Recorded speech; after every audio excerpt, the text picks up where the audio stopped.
Aleluia, Jesus. Abra sua Bíblia comigo, irmãos, em Lucas, Evangelho de Lucas, capítulo de número 1.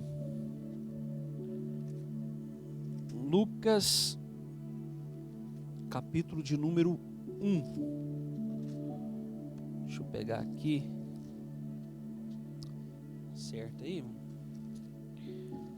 Lucas, capítulo de número 1.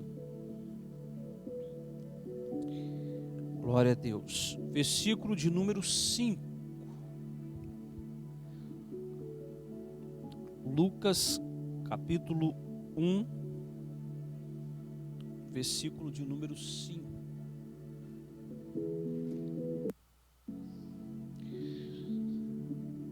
Podemos ler? Também está expresso ali atrás.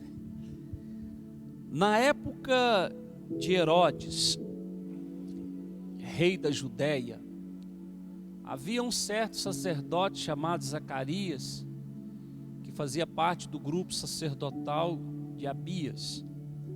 E Isabel, sua esposa, também era uma das descendentes de Arão.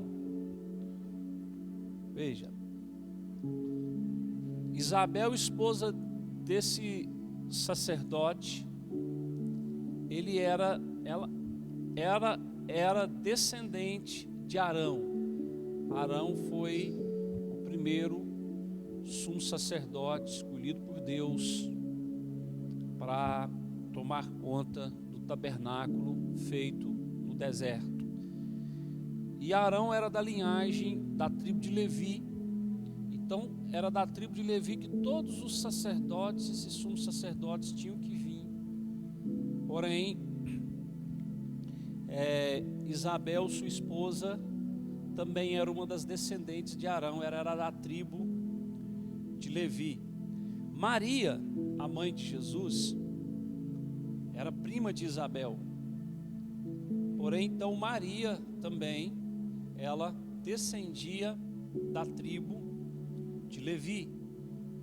Porém, José, pai de Jesus, já vinha da tribo de Judá.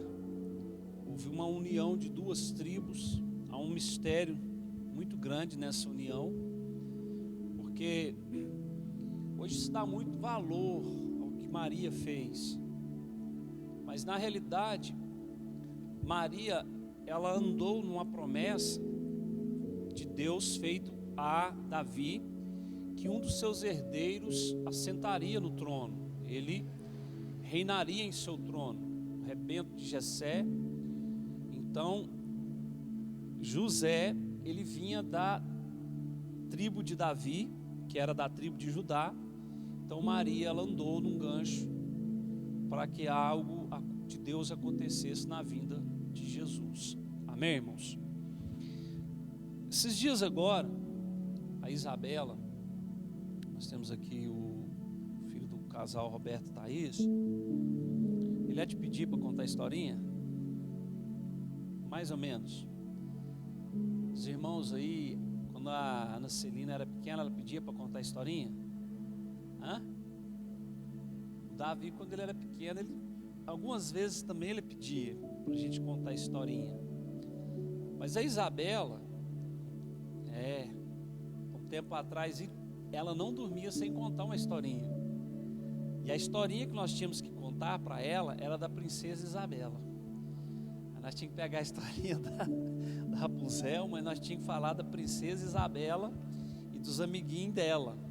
Os amiguinhos dela, os meninos toda Vila Nova. E a princesa Isabela tinha o seu amiguinho Gabriel, Emanuel, a Bruna, e eles passearam e brincaram. Então a gente tinha que ficar contando esses tipos de história para Isabela.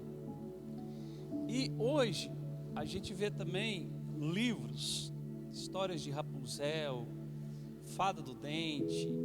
Há vários livros, contos, há várias histórias, pequenos livros, Chapeuzinho Vermelho, Lobo Mau, os Sete Anões.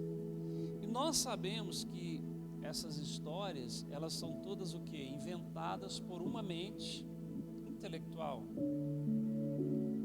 Todas essas histórias, existe um autor por detrás dela.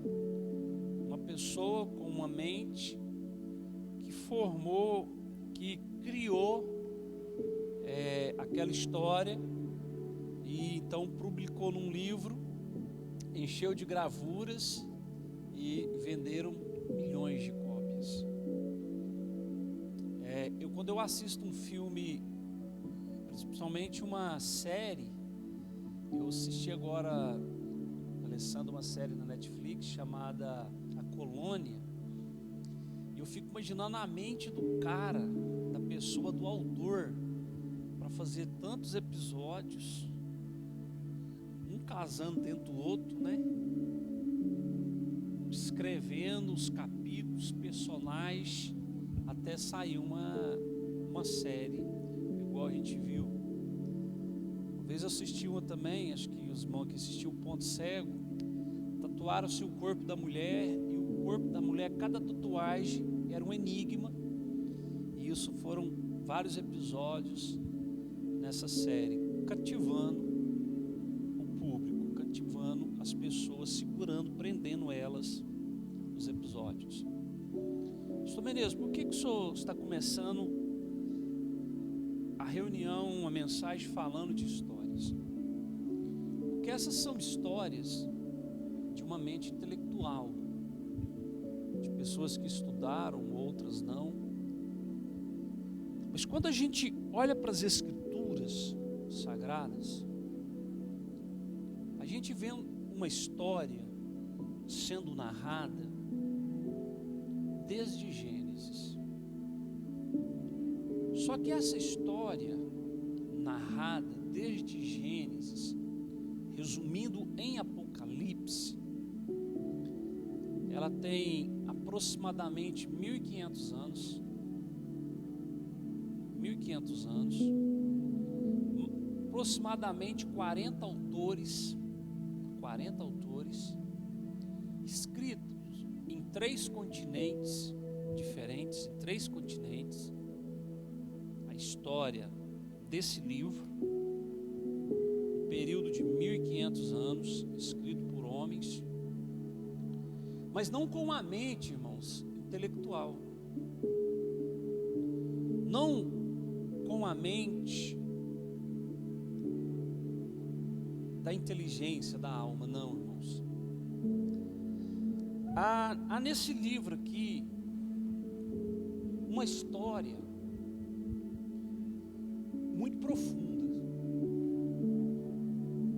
Paulo, escrevendo à igreja de Coríntios, ele diz que só os espirituais compreendem as coisas do Espírito. Só uma mente espiritual para discernir as coisas espirituais. Amém, amados? Amém? Só aqueles que têm uma comunhão com o Espírito para discernir as coisas do Espírito. E essa história começou a ser escrita em Gênesis, princípio da criação. Depois a primeira profecia acerca de Cristo, a vinda, que está em Gênesis 3,15. É a primeira profecia liberada por Deus, pelo Pai. Ele olhou para a serpente e apontou para a mulher, mas ele disse para a serpente: ó, serpente, da semente, do fruto, do ventre da mulher, da semente da mulher vai nascer ele vai pisar a sua cabeça. Você vai ferir o calcanhar dele, mas ele vai pisar na sua cabeça. E a mulher, irmãos, ela não tem a semente.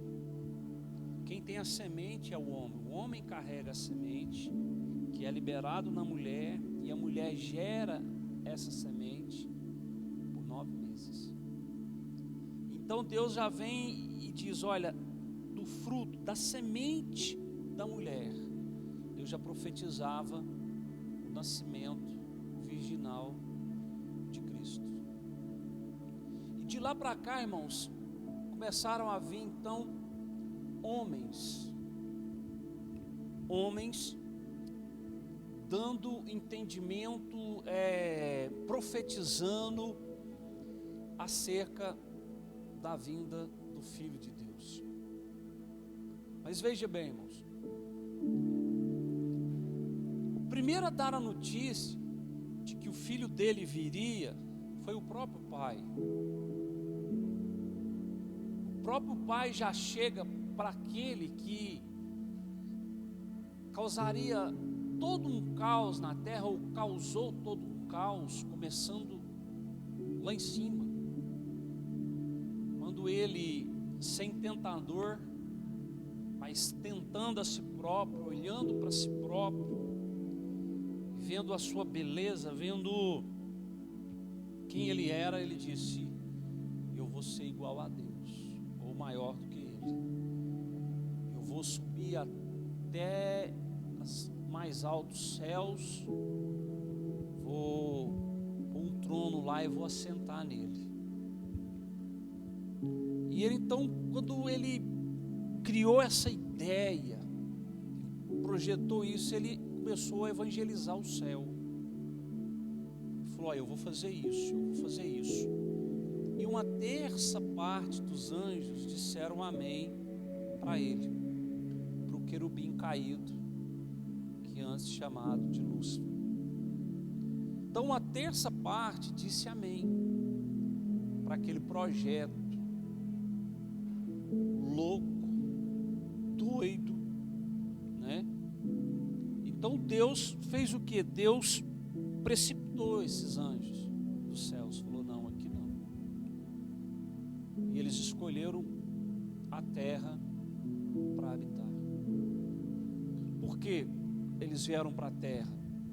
Porque quando você lê acerca das profecias, acerca de Satanás, que Ezequiel, Isaías fala, tem um que fala que ele caminhava sobre as pedras, né? No Éden, ele passeava sobre o ouro, os diamantes. Então ele tinha esse cuidado.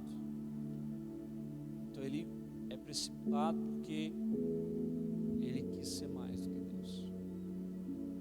E ele não teve tentador, ele tentou a si próprio.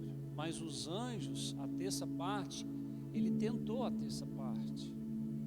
Mas ele não teve tentador. Não teve ninguém que o tentasse, a não ser ele próprio. Então, o plano de Deus, o homem que ele havia criado, depois a mulher. E essa semana eu estava conversando com um irmão, nós estávamos falando, e eu disse para ele sobre o umbigo. O umbigo, ele não é órgão do corpo. O umbigo é uma cicatriz do cordão umbilical. O umbigo é uma cicatriz do cordão umbilical. Porém, o primeiro homem e a primeira mulher, eles não nasceram de ventre. Eles não nasceram com um cordão umbilical. Então, assim, conjecturando, é bem provável que Adão e Eva não tinham umbigo. Porque o umbigo é uma cicatriz do cordão umbilical. Como eles não tiveram um nascimento, foram gerados no ventre, é bem provável, dentro dessa conjectura, que eles não tinham umbigos.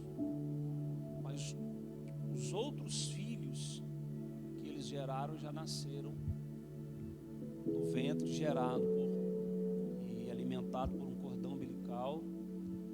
E então, no nascimento, no romper, então havia todo um cuidado. Então, antes do pecado, em Deus tudo era perfeito, irmãos.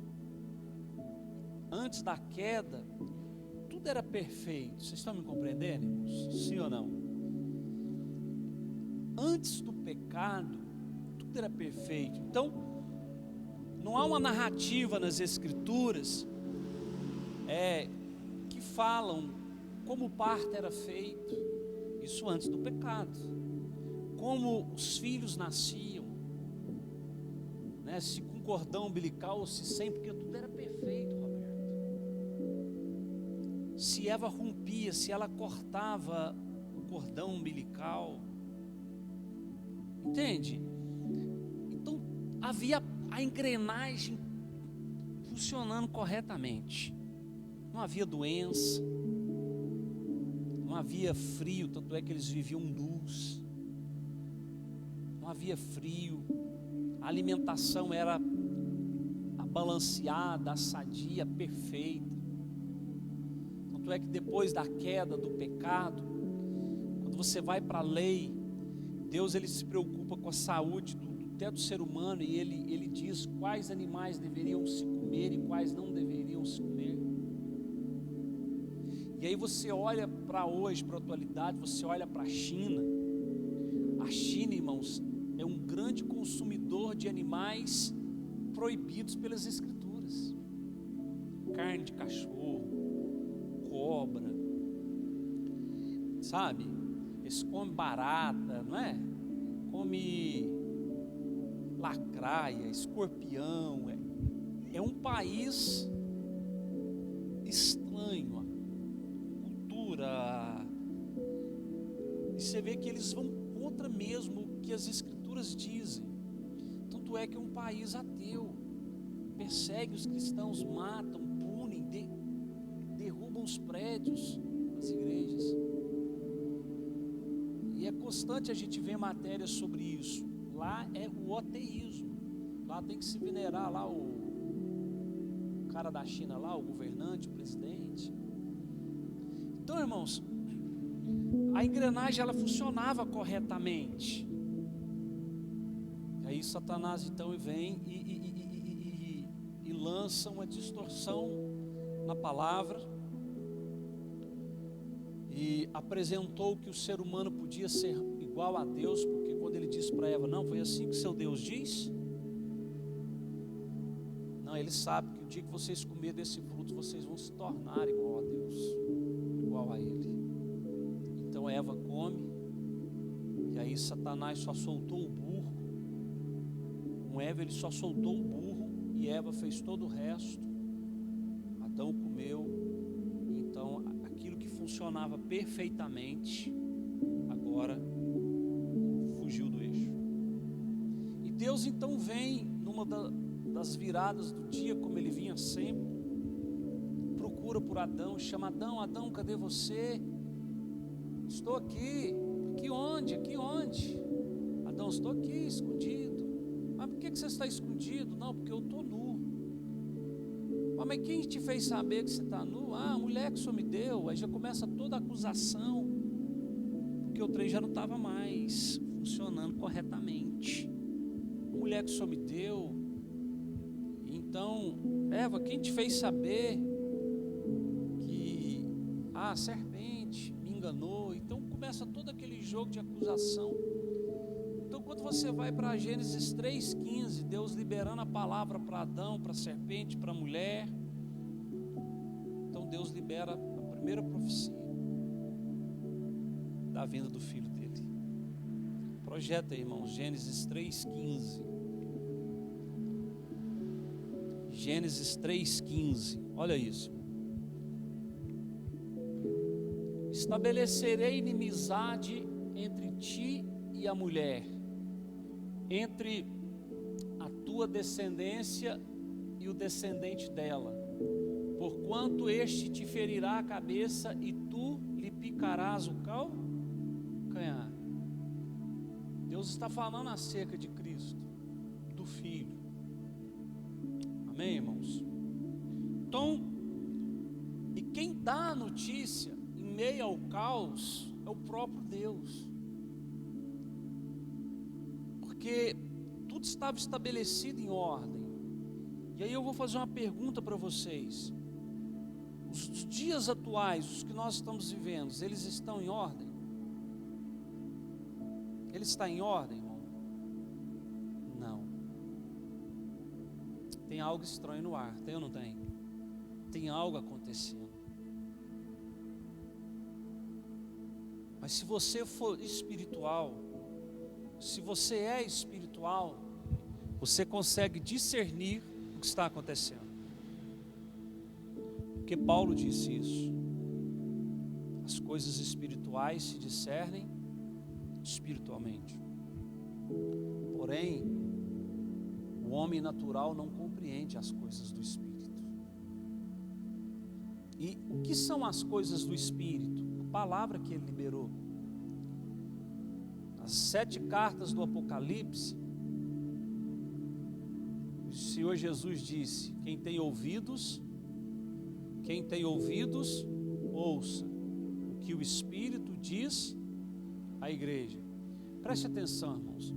Todos têm ouvido. Todos têm ouvido. E não é só um, é 2. Correto? Mas veja, o Senhor Jesus está falando quem tem ouvidos. Ele está falando, ele está expressando esse ouvido, relacionando esse ouvido a alguém.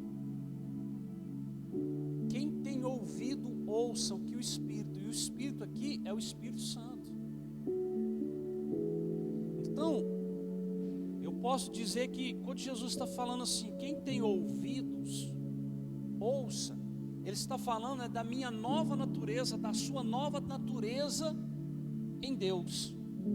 Por quê, irmãos? Porque as coisas espirituais se discernem espiritualmente. E o homem natural não compreende as coisas do Espírito. Não compreende. Então, quando você vai para as Escrituras, e você começa de Gênesis 3,15, o primeiro a dar a boa notícia da vinda do Filho foi o Pai. E de lá para cá, irmãos, essa história começou a ser contada. E ela foi sendo contada por profetas. Ela foi sendo contada por situações e ocasiões. Porque Deus usou situações, ocasiões e os nossos pais do passado, sabe? Para contar, para ir juntando as peças. Mostrando, irmãos, toda a história, todo o fato, tudo que ia acontecer com o filho, desde o seu nascimento, da forma que ele viria, até a sua morte e ressurreição. E essa história, ela não foi contada só por um. Essa história, ela passou a ser contada por vários, profetizadas, reveladas, escritas, não só por um, mas por vários, pelos patriarcas, Abraão, Isaac, Jacó, por ocasiões. Coloque aí Hebreus 1:1, por favor. Então essa história, irmãos, ela deixou de ser fictícia, porque lá no passado, veja bem, irmãos, você pega Isaías, imaginem só um homem profetizando numa época de dureza de coração, profetizando que uma virgem daria à luz a um filho. Imagina que nós num culto, todos presentes, e eu me levanto e profetizo: no nosso meio, uma virgem dará à luz um filho. O que vocês vão pensar de mim? Sejam sinceros. Esse cara está louco. Uma virgem aqui dá à luz. Foi isso que aconteceu com Isaías. Ele começa a profetizar que uma virgem conceberia e daria à luz um filho. Não, está louco, joga pedra. E se passa 1 ano, 10, 20, 100, ele morre. E se passa 600 anos. E aí o que ele profetizou, o que ele falou aconteceu. Então, quando Isaías profetizou, ele é conhecido como profeta messiânico. Quando foi o homem que mais profetizou acerca de Cristo. Toda a história de Cristo, irmãos, está em Isaías. Tanto é que para a teologia, Isaías é tido como um mini evangelho, porque toda a história de Cristo, a vida de Cristo, desde o nascimento, desde a concepção até a morte, crucificação e ascensão aos céus, está narrado no livro do profeta Isaías. Mas isso para a época, irmãos, era ficção, simplesmente histórias. E aí então, irmãos, tudo aquilo que foi profetizado, tudo aquilo que foi contado, simplesmente era o que? Ficção para alguns, história para alguns, simplesmente mais um conto. Mas um dia, irmãos, um dia, Deus põe em êxito, Deus põe na vista do povo aquilo que havia sido profetizado. Então olha isso, Hebreus 1:1 diz assim: havendo Deus desde a antiguidade falado em várias ocasiões e de muitas formas. Veja, Deus falou em várias ocasiões e de muitas formas aos nossos pais, por intermédio dos profetas. Foi a forma que ele falou. Versículo 2: nesses últimos tempos nos falou mediante seu Filho, a quem constituiu o herdeiro de tudo o que existe e por meio de quem criou o Amém, irmãos? Então, quando você pega as Escrituras e começa a lê-la, você vê que quando Deus fala em Gênesis 3,15 acerca do Filho, Deus então, Ele está vivendo no seu tempo chamado Kairos, eternidade, e nós no tempo, os homens, o Cronos. Deus então, na eternidade, no Kairos dele, e o homem no Cronos, Deus começa a estabelecer, Deus começa a se mover. Deus fala com Abraão, e aí vem então Babel, a confusão das línguas, a torre se levanta, vem a arca. Deus então agora, de várias ocasiões, Ele está falando por figuras. Deus dá o tabernáculo para Moisés no deserto, Deus dá as tábuas da aliança, da lei, o monte Sinai, o monte Sião, o mar vermelho, a nuvem, a coluna de fogo, tudo isso para ser mostrado, descortinado, revelado na nova aliança, no novo pacto. Quando você vai para o templo, para o tabernáculo, havia o véu que separava o santo do santíssimo, e por detrás do véu estava a arca. Mas quando Cristo completou o sacrifício, se aperfeiçoou no sacrifício na cruz, o que diz as Escrituras? Que o véu rasgou de alto a baixo. Mas o véu rasgar, irmãos, fala da carne de Jesus ser dilacerada. Quando a carne de Jesus foi dilacerada, foi triturada, rasgada, a carne, a pele, fala do véu. O véu que separava, já não separa mais, irmão. Isaías profetizou no capítulo 53, que os nossos pecados, as nossas transgressões, as nossas pisaduras foram levadas sobre Ele. Ele levou sobre si o nosso castigo, porque uma história ela passou a ser contada desde Gênesis 3,15, quando Deus falou para a serpente: serpente, você vai ferir o calcanhar dele. Ferir de que maneira, irmão? Com os nossos pecados, com as nossas transgressões, com a nossa velha natureza. A natureza da serpente.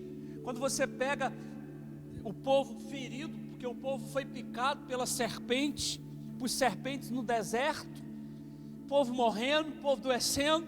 Moisés clama a Deus, Deus fala para Moisés: ó, faz uma serpente de bronze e ergue ela, quem olhar para a serpente vai ser curado. E aí você pega Paulo escrevendo, trazendo a revelação, ele pega e fala do significado da serpente, irmão. Que essa serpente tipificava Cristo sendo erguido no madeiro. Porque a natureza que foi levada no madeiro era a natureza de quem? De Deus ou da serpente? Da serpente.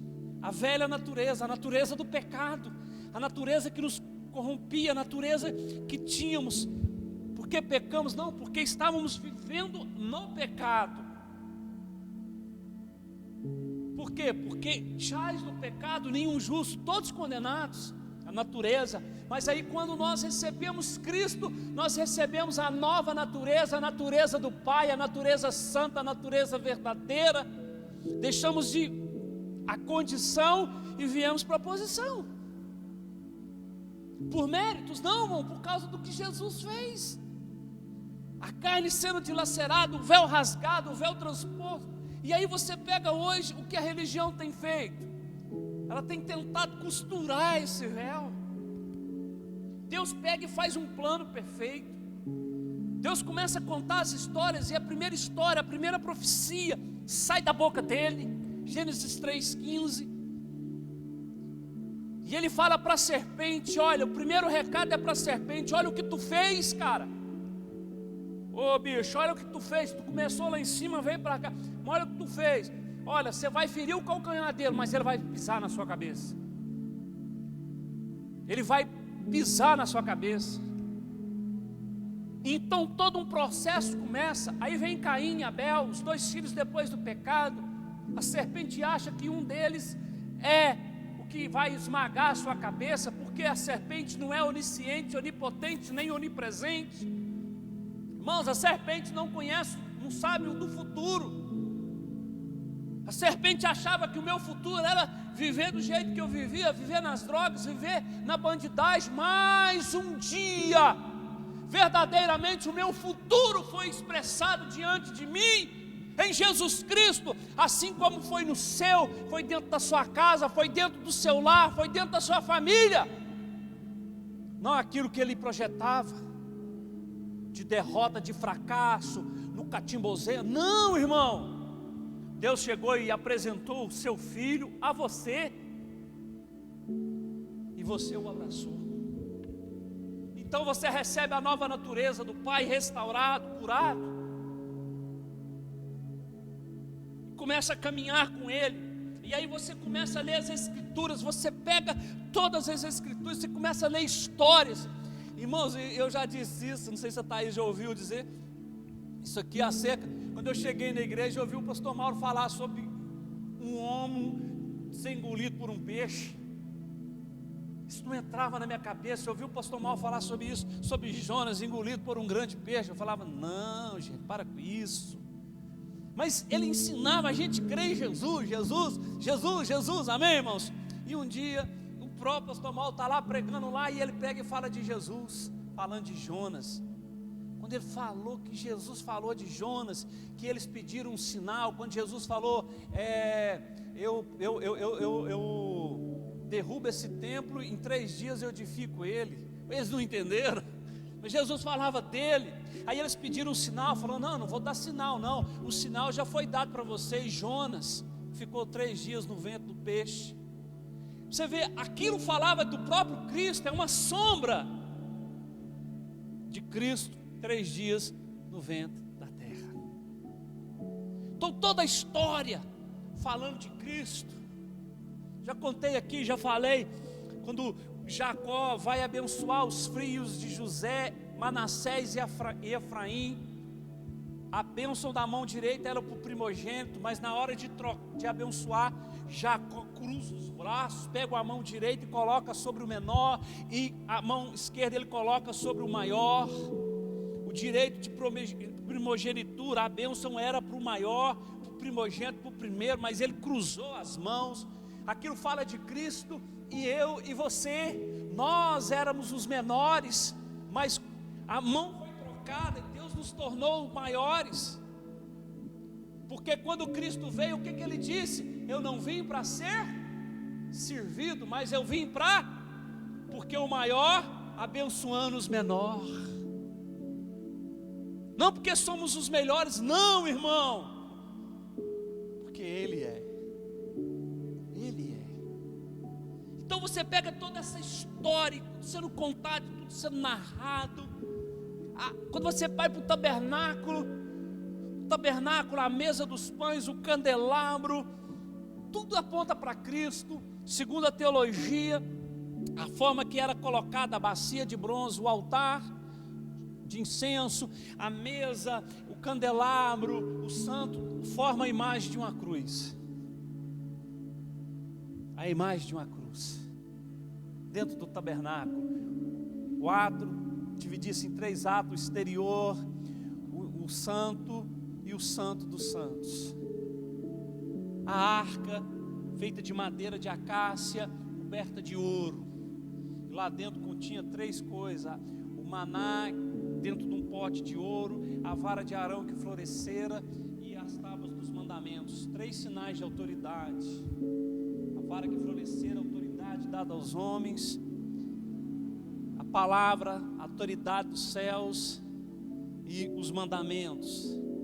Então, irmão, você vai olhando e vai apontando para Cristo. Uma história que foi sendo desenrolada. E aí, então, irmãos, a gente chega no Evangelho de Lucas, versículo 26, capítulo 1. E olha isso aqui. Lucas 1, 26. Aleluias. Deus é bom. Então, no 6º mês, veja, irmão, sabe qual que era esse mês? Vamos começar por março, porque o primeiro mês dos judeus, depois que saíram do Egito, era março. Março passando para abril. Vamos pegar março? Março, abril, maio, junho, julho, agosto. Para nós, no mês de agosto, no 6º mês, Deus enviou o anjo Gabriel. Qual anjo? Qual anjo? Gabriel. Para Nazaré, uma cidade da Galileia. Próximo versículo. A uma virgem prometida em casamento a certo homem chamado José.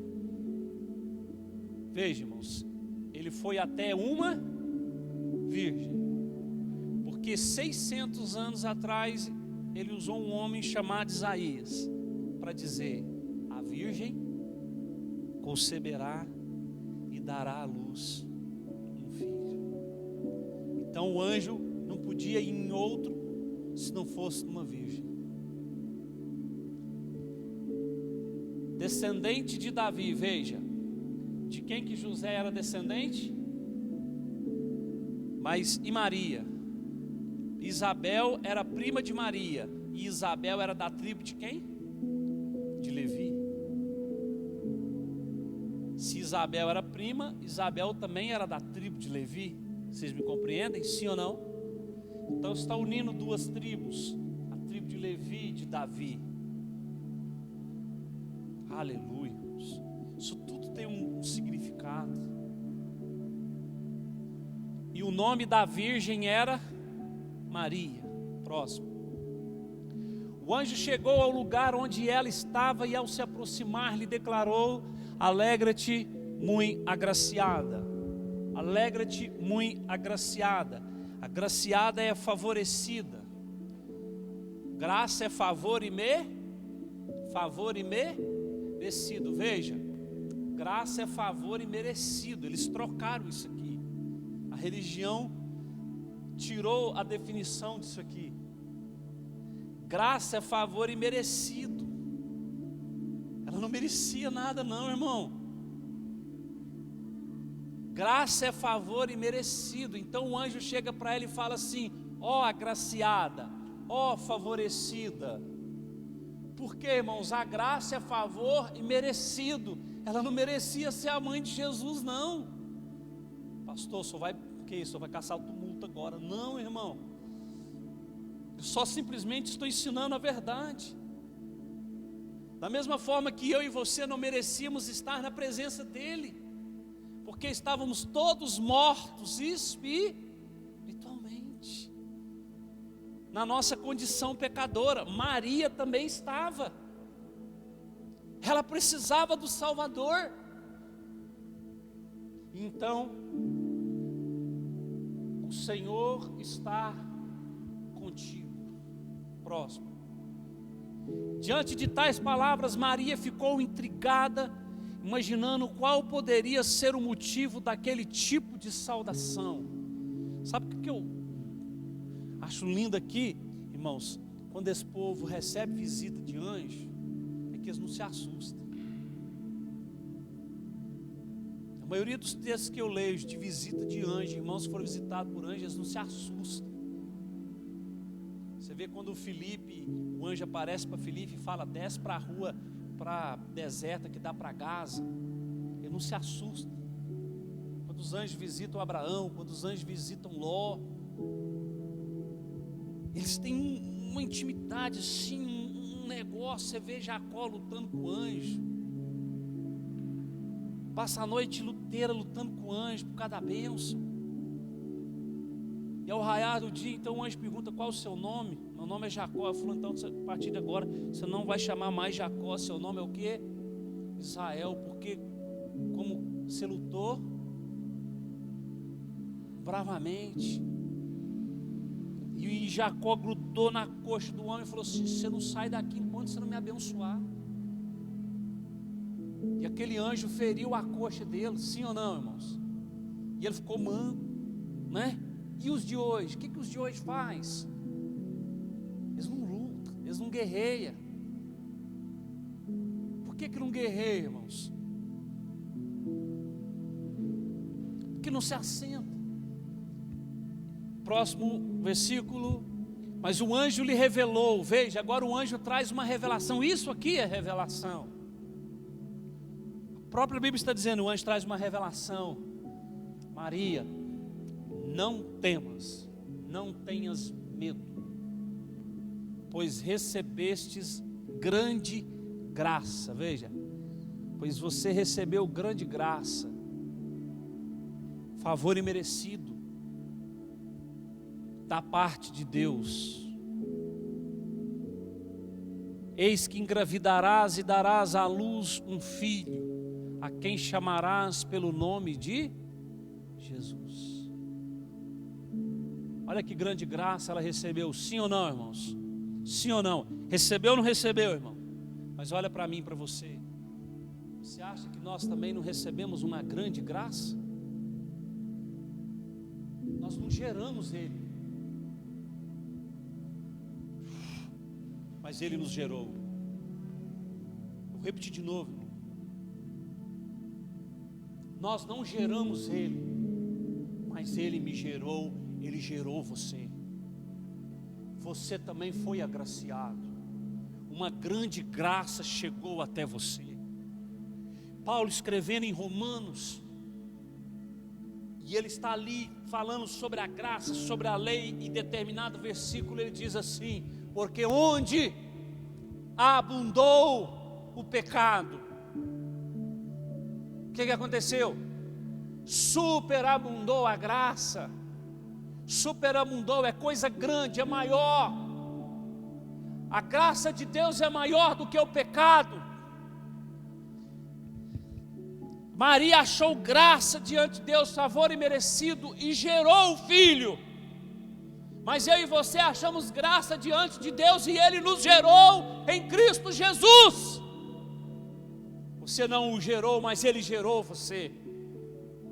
Ele gerou você quando? Quando Ele se submeteu, quando Ele foi levado na cruz do Calvário, porque a história precisava ser contada de forma correta, e ela começou lá em Gênesis, no capítulo 3, no versículo 15, mas agora, aquilo deixou de ser ficção, deixou de ser apenas profecias, ela se cumpriu, ela se concretizou, e já se passaram 2000 anos, e o nome de Jesus é o nome mais falado na face da terra.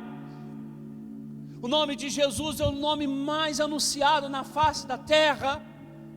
É o nome de Jesus, o nome que salva, o nome que cura, o nome que liberta, o nome que perdoa dos pecados, porque ele não é simplesmente uma ficção, um conto de fadas, ou uma lenda, ou um mito. Não, irmãos, ele é real. Nós cantamos aqui numa das primeiras canções, digno, digno, digno, mas a presença dele é real, e ela está aqui, irmãos, em nós, porque somos o corpo dele. Somos frutos dessa nova natureza, reinamos nele, governamos com ele, agimos como ele, porque não é mais ficção. Eu fui comprado por um preço muito grande, e esse preço foi o sangue, e você também.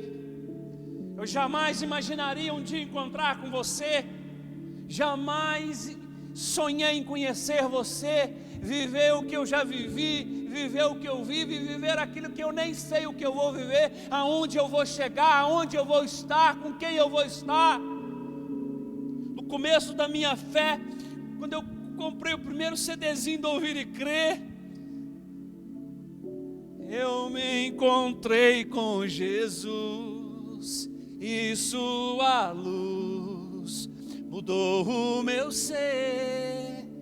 E depois do primeiro veio o segundo, e a gente foi comprando e ouvindo, e ouvindo, e ouvindo, até que um tempo atrás, aquele primeiro CDzinho, com aqueles primeiros irmãos que eu amava, eu passei a andar com o cara, está lado a lado com ele, pastor Hebe Rodrigues, e outros que eu jamais imaginaria estar perto. Hoje estamos lado a lado, a gente participa de convenções, está perto deles, porque somos unidos por Cristo. A gente é unido pelo mesmo corpo, aleluia, irmão, porque tudo começou com uma história, com uma profecia, e isso precisou se concretizar.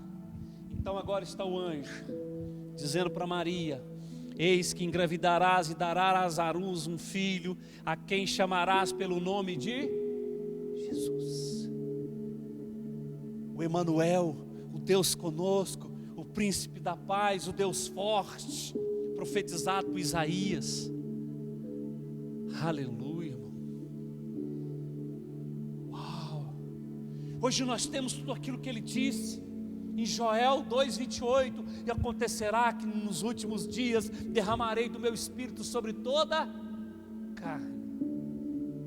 E ele derramou sobre nós o seu espírito, porque o que nos liga, irmão, é o espírito. Porque se não for o espírito, não há liga. É o espírito que nos liga. O Espírito Santo me liga a você, e você é ligado a mim pelo Espírito Santo. Amém, irmão? Não é assim nós que já fomos. Quando a gente chega em congressos, chega em reuniões, em outros lugares, o que nos liga? É o mesmo Espírito, irmão. Eu lembro de uma das nossas idas em Goiânia. Esse dia nós estávamos lá louvando, o pastor Suzano cantando um louvor lá, nossa, que trem impactante assim, e aquele mover, nós lá atrás, esses para um lado, uns para o outro, e eu lá atrás assim, sabe, com a Alessandra, e de repente vem um irmão assim, me abraça e me dá um beijo. Eu falei: quem que é esse, gente? E põe um negócio no meu bolso assim, ó, e já saiu louvando e cantando para o outro lado, e eu também dando glória a Deus, aleluia, e aquela unção, um louvor e chapação mesmo. E de repente eu vou olhar no bolso lá, era um bocadinho de reais que ele tinha colocado no meu bolso, uma oferta, e um irmão que eu não conhecia, um irmão que eu não conhecia. Mas quem fez isso? Quem fez isso, irmão? O Espírito Santo. O Espírito que se move, o Espírito que se move aqui, o Espírito que se move ali, porque somos unidos pelo mesmo Espírito, irmão. E as coisas do Espírito só discernem pelo Espírito, as coisas espirituais só discernem espiritualmente. E só os espirituais discernem as coisas do Espírito, porque o carnal não compreende. O carnal não compreende quando uma irmã chega assim toda arrumada, depois de ficar horas num salão de beleza, gastar ali pelo menos uns R$200, que pediu para o marido, e o marido de bom coração deu. De repente ela vem para um culto e o Espírito Santo prega ela, e ela cai então na chapação, ela cai naquele mover do Espírito, não naquele frenesi insano, mas num culto racional, e a lágrima dela desce, borra toda a maquiagem, amém, irmãos? E ela abraça um, ela abraça o outro, então ela não preocupa com a quina da roupa, da calça, não, com o perfume que ela está, com o batom, aquilo ela beija um no espírito, e beija uma irmã, e abraça e diz: eu te amo. O carnal não compreende essas coisas não, irmão. O carnal não entende, mas quem é do Espírito entende. Quem é do Espírito entende. Quando alguém doa algo para a instituição, para o reino, ou para a igreja do Senhor, quando ele vai no gasofilaço e dá a oferta, quando ele abençoa a vida do irmão, sem ninguém pedir, mas o Espírito. Porque nós somos esse povo. Nós não fazemos mais parte de uma simples história, irmãos. Nós fazemos parte de um acontecimento. E o maior deles está para acontecer. Billy Graham disse que o maior acontecimento não foi o homem pisar a lua, mas foi Deus descer e pisar na terra. Amém, irmãos? Mas o maior acontecimento está para acontecer, que é o rapto da igreja, a subida dos eleitos dessa dispensação, os que estiverem mortos. Olha para você ver, irmão, como é que o Pai é.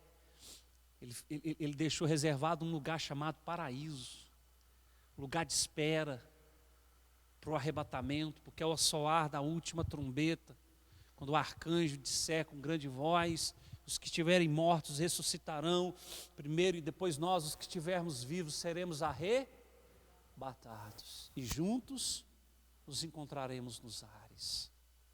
E iremos para onde?